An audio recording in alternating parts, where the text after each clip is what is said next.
queridos amigos.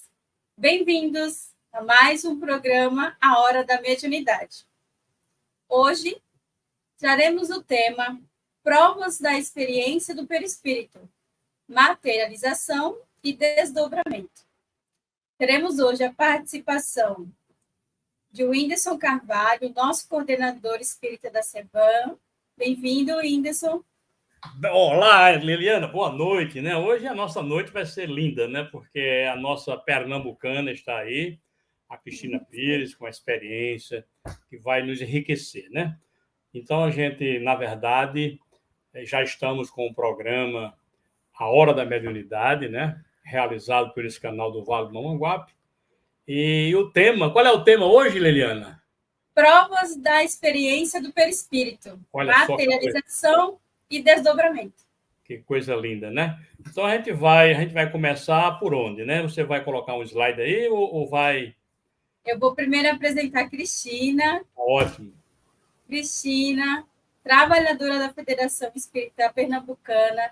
Bem-vinda e muito obrigada por fazer parte desse programa hoje. Boa noite a todos vocês, boa noite, Liliana, Whindersson e a todos os que nos ouvem.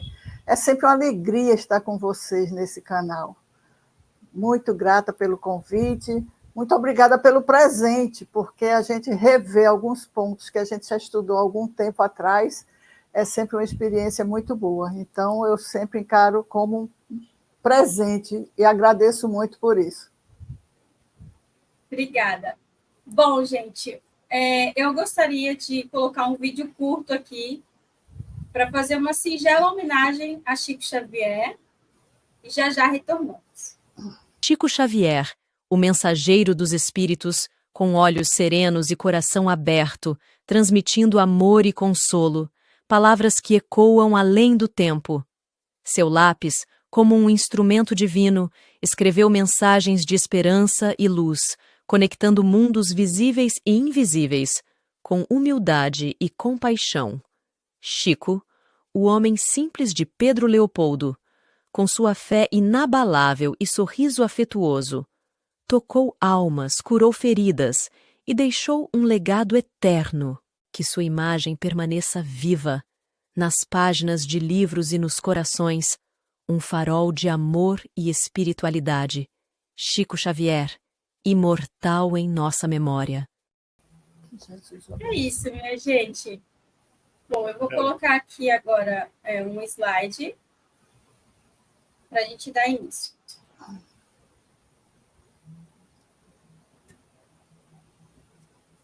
Muito bem, Liliana. A gente está vendo aí esse slide aí que vai exatamente nos mostrar o nosso caminho, né?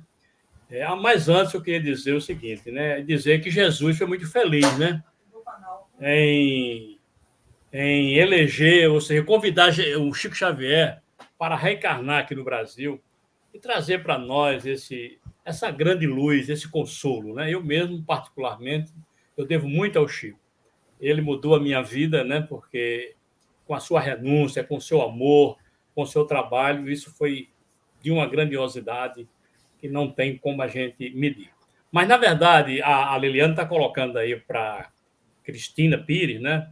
E eu posso dizer alguma coisa que, segundo o Livro dos Médiuns, a gente não pode trabalhar sem pesquisar no Livro dos Médiuns, que é esse maior tratado de ciência, né, dos fenômenos espíritos.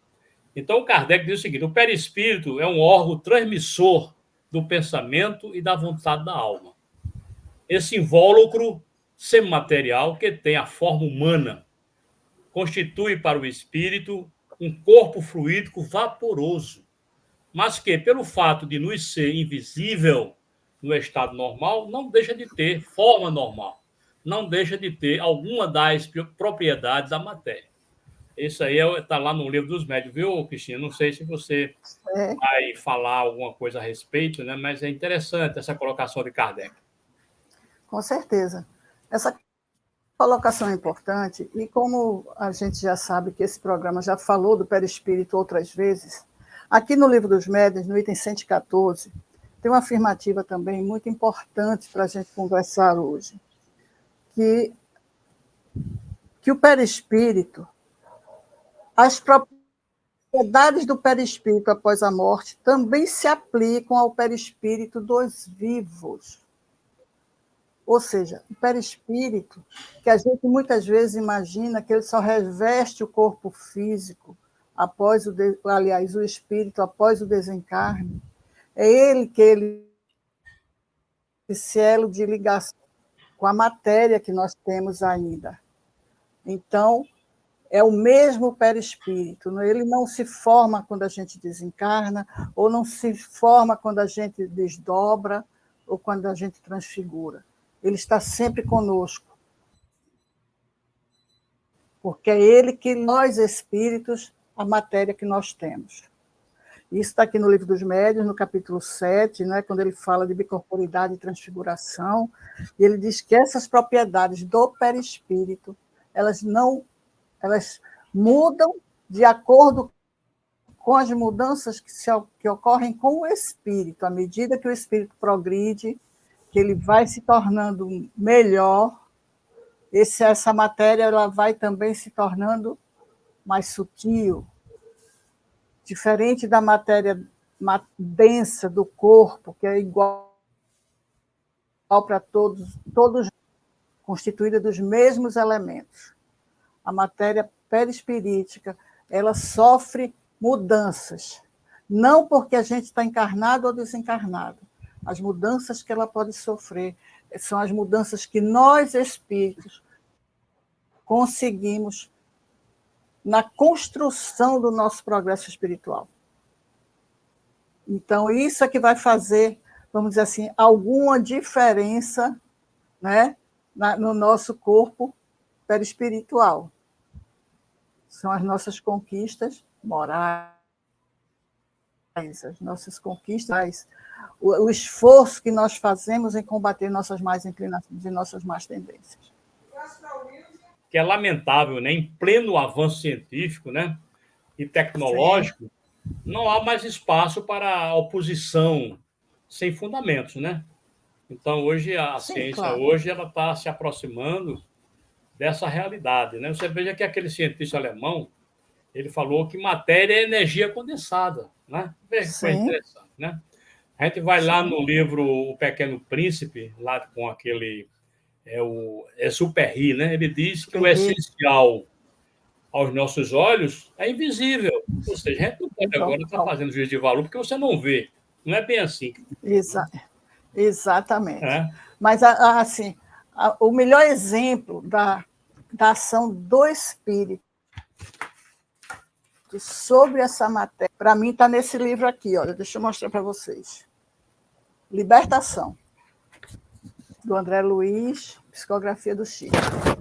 Quando Gúbio e André Luiz, eles saem, né, do nosso lar em missão. Quem não leu esse livro, a gente sugere aqui, porque ele é importantíssimo, a sua leitura, o seu estudo. Eles querem ajudar Margarida, mas eles precisam adentrar na cidade, né, de Gregório, que Gregório coordena. E o que é que eles fazem para isso? Pela ação da vontade, eles vão adensando o seu corpo perispiritual. Que André Luiz fala que fica tão pesado que é como se ele estivesse materializado, como se ele estivesse encarnado. Ele diz assim: nas nossas organizações perispiríticas, a maneira de escafandro estruturado em material absorvente por ato deliberado da nossa vontade. Ele vai condensando. Aí depois diz assim: fim da nossa transformação transitória, seremos vistos por qualquer dos habitantes desta região menos feliz. A oração, de agora em diante, deve ser nosso único fio de comunicação com o alto, até que eu possa verificar, quando na crosta, qual o minuto mais adequado do nosso retorno aos dons luminescentes. Isso aí, viu, Cristina? Muito belo essa colocação, né, extraída desse livro, né? Porque André Luiz tem dado tem dado e deu uma grande contribuição, né? Ele Através dos seus livros. descreve, exato, e ele descreve para a gente o que é de fato importante quando a gente já sabe da existência do perispírito, a gente não sabe que tipo de matéria é, quintessenciada, é sutil, é fluídica, a gente sabe o quê? Que é matéria extraída do fluido cósmico universal, sujeita à ação da vontade do espírito. Essa vontade pode ser consciente, como foi no caso aqui de Gúbio e André Luiz, mas pode ser inconsciente também. Naqueles nossos irmãos menos esclarecidos, que não sabem que tem perispírito, que às vezes até desencarnam e continuam muito presos, né, muito próximos da gente, realizando atividades como se ainda tivesse um corpo material. Perfeitamente. Principalmente, Cristina, quando você desencarna de morte violenta, você tinha que viver 50 anos aqui na Terra, por exemplo.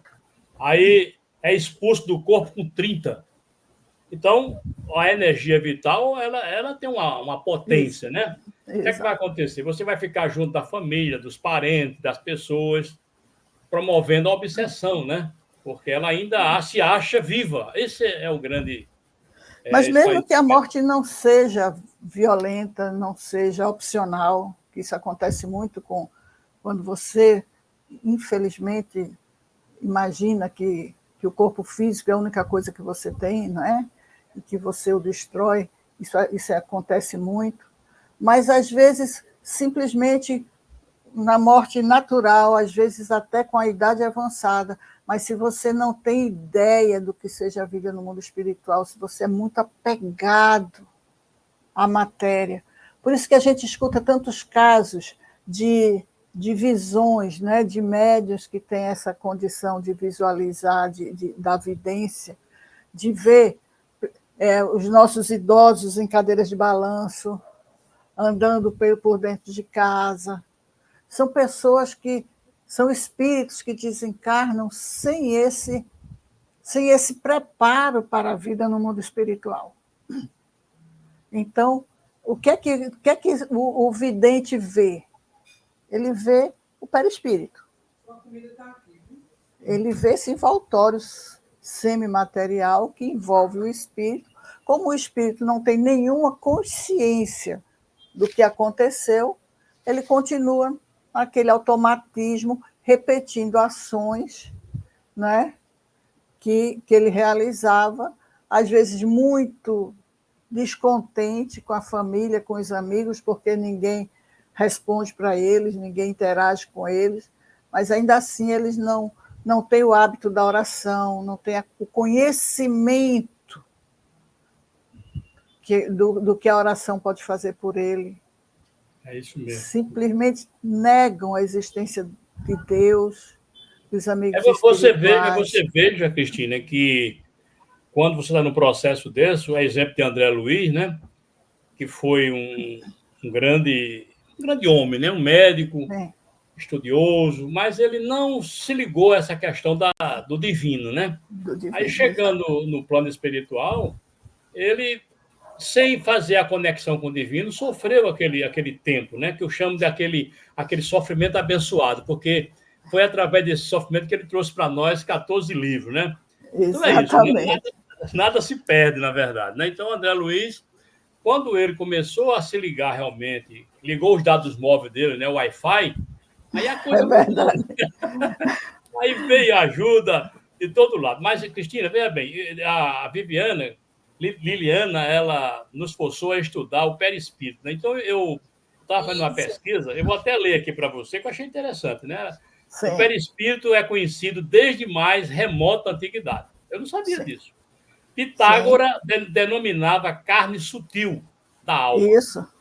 Aristóteles o chamava corpo sutil e etéreo. Orígenes identificava-o como aura. Paracelso, no século XVI, detectou sob a designação de corpo astral.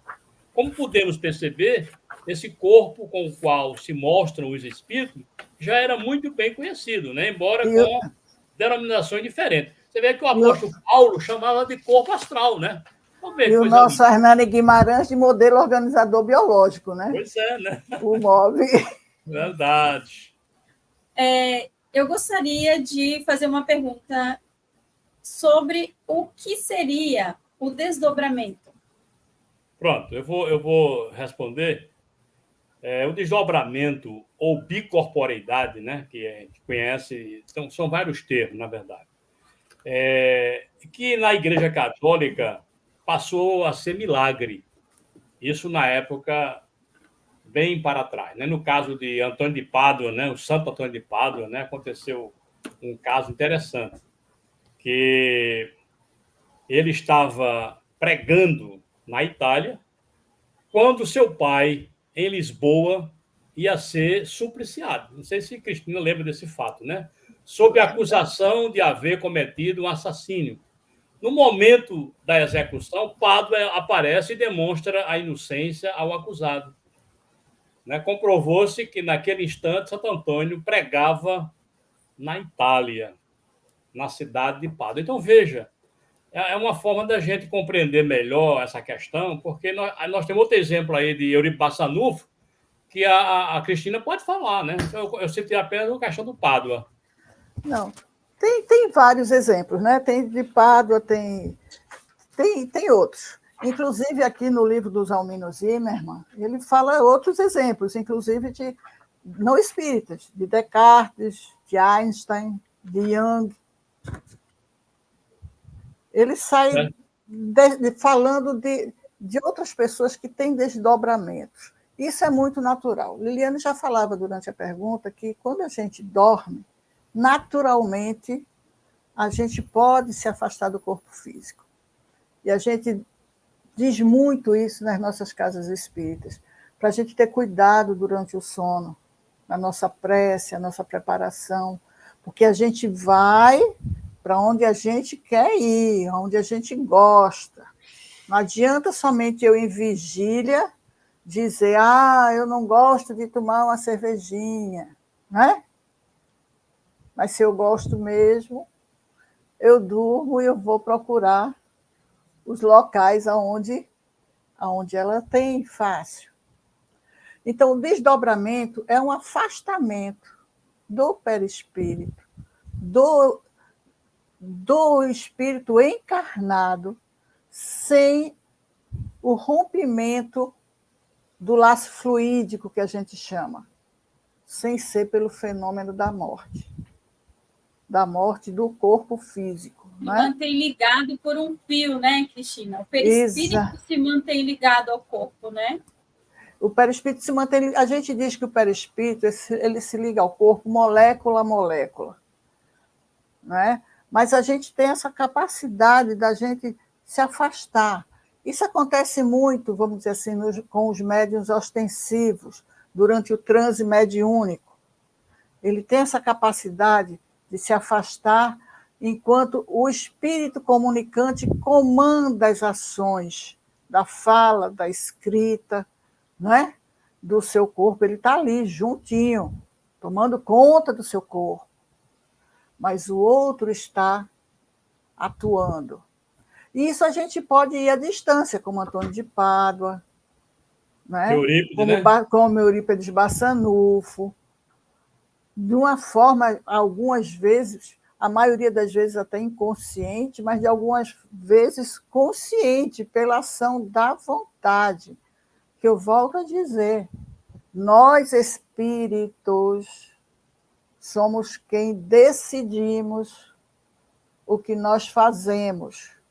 O nosso corpo exterioriza para o mundo material, o nosso corpo físico de matéria densa, esse que é de água, carbono, tá certo? Ele exterioriza a vontade do espírito.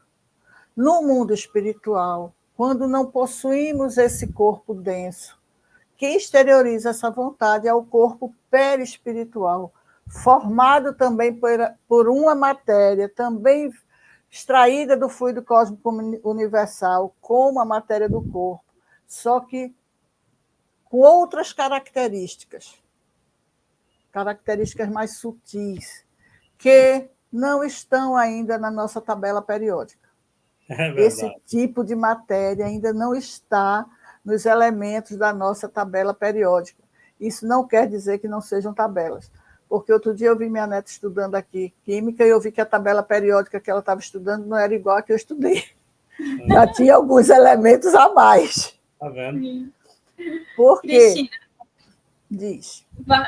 vale lembrar, como você bem colocou aí, sobre a questão dos médiuns conscientes, né? Sim. Que efetuam o desdobramento de uma forma consciente, né? Sim. Como diz André Luiz, lá nos Domínios da Mediunidade, ele fala que há o desdobramento em serviço. Então, é uma coisa muito bem dirigida, uma coisa muito bem orientada e feita de forma consciente.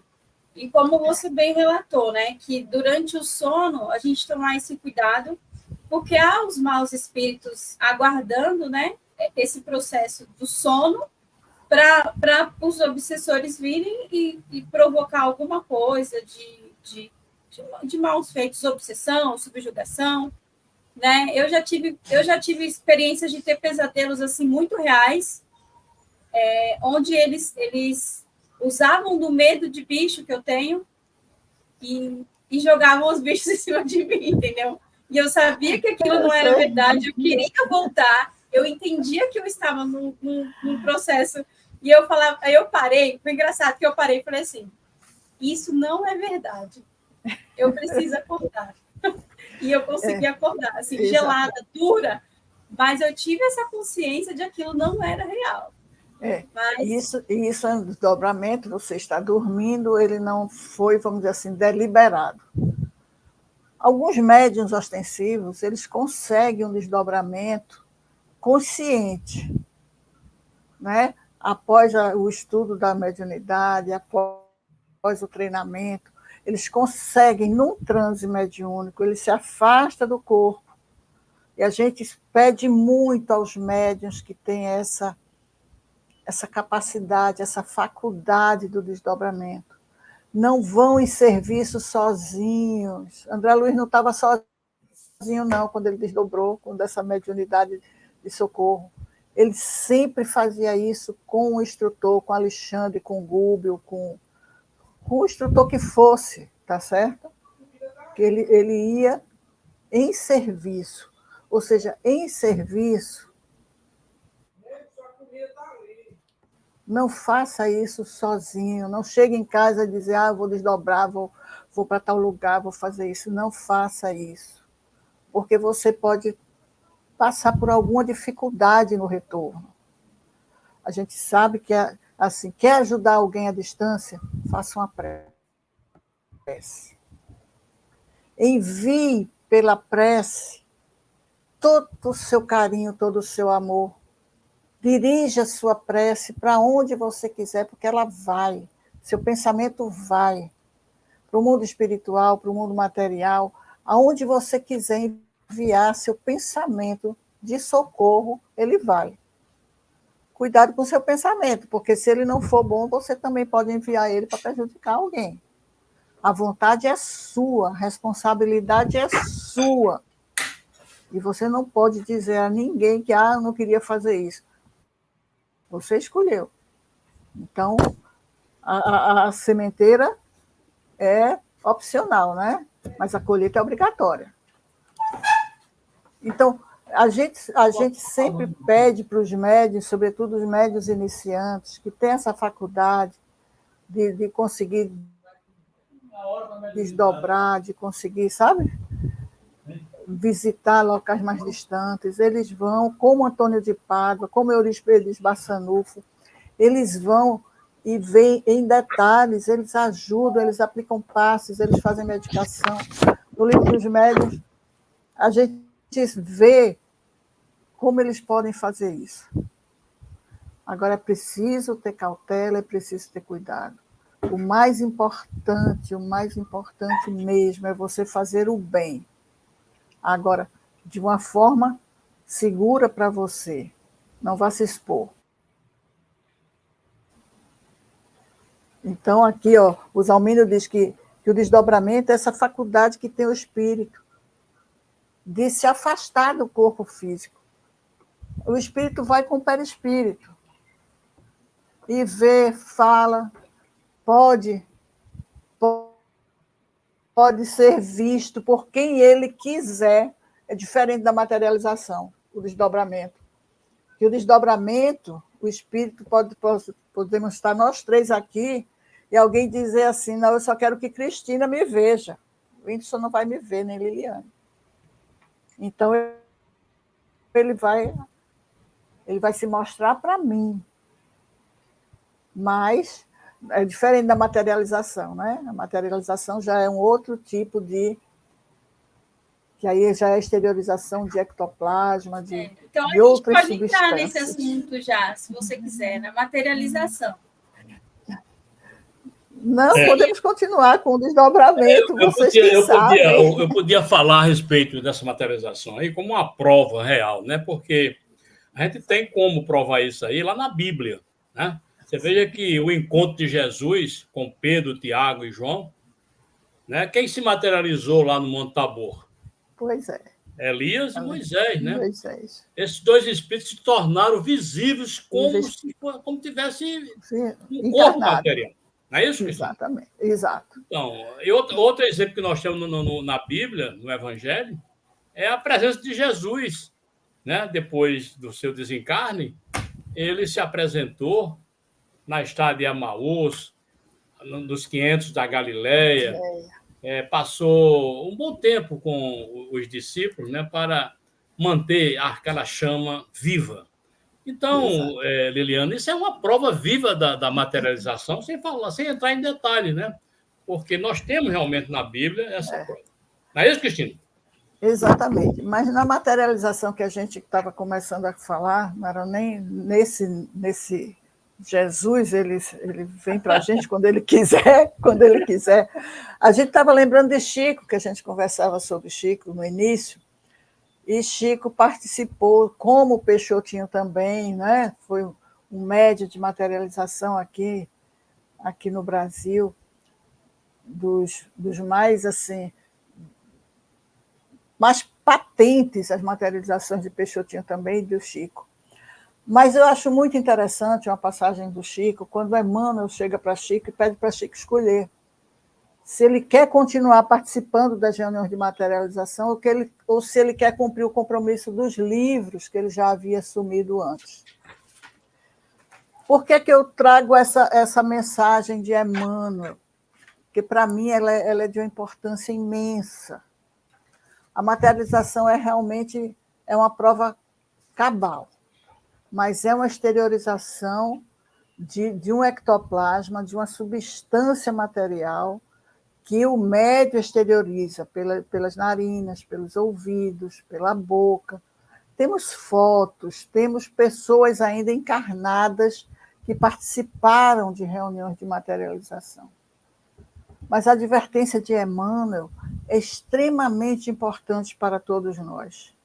Chico, você quer continuar fazendo isso? É um grande dispêndio de energia,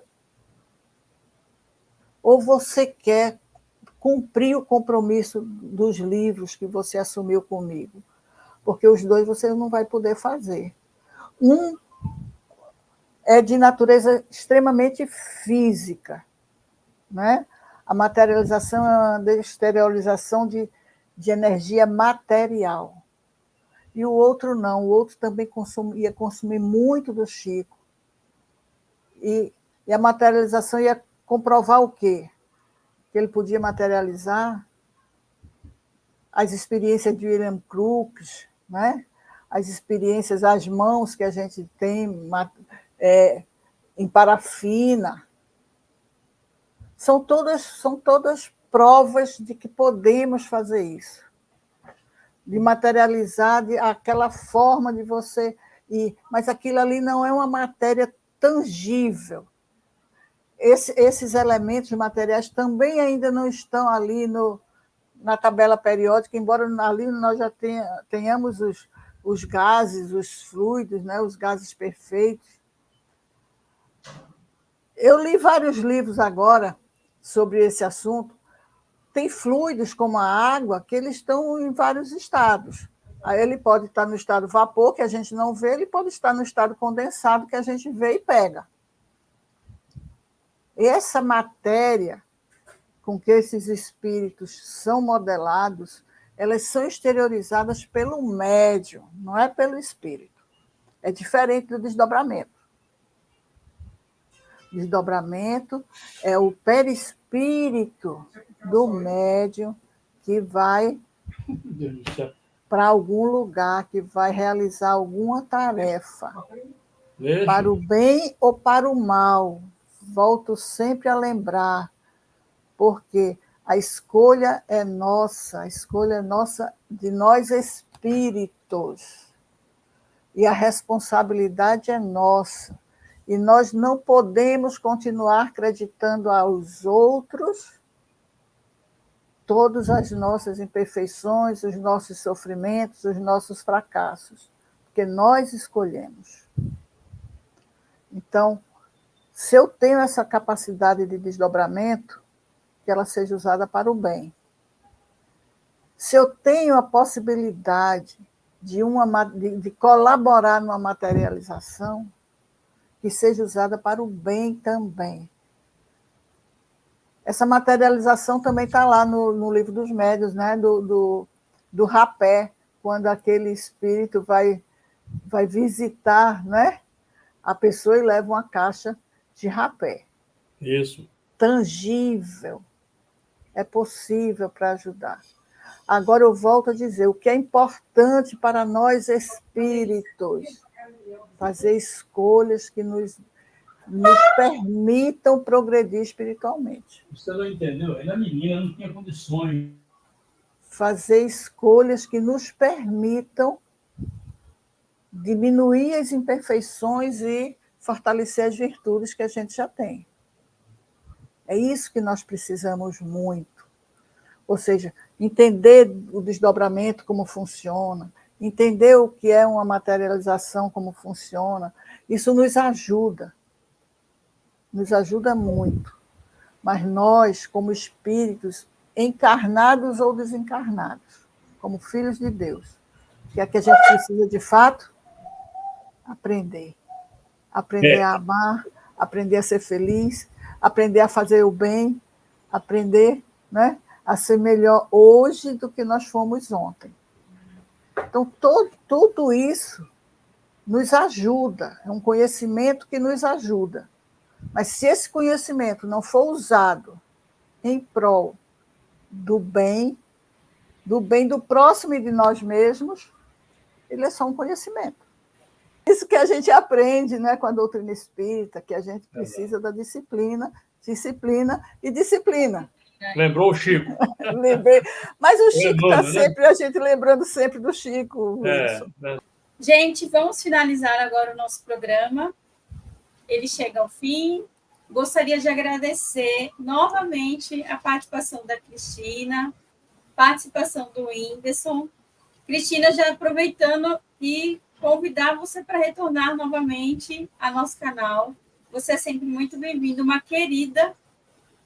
Viu? Obrigada pelo carinho, obrigada pelo convite, obrigada pelo presente mais uma vez, porque conversar sobre mediunidade para mim é sempre um presente, é um assunto que eu gosto muito de conversar. Então ficamos à disposição, a gente arranja outra data e a gente volta a conversar com vocês, com certeza. Um beijo no coração de cada um de vocês que nos escutam. Muito obrigada. Whindersson, obrigada por estar aqui hoje com a gente. Eu que agradeço, Eliana, esse trabalho tão belo, tão lindo, né? E esse enriquecimento aí da Cristina foi muito bom. Que Deus abençoe, que a gente possa retornar. Uma boa noite aos internautas e voltaremos, né? Um abraço. Voltaremos. Até mais, gente. Obrigada. Boa noite. Tchau.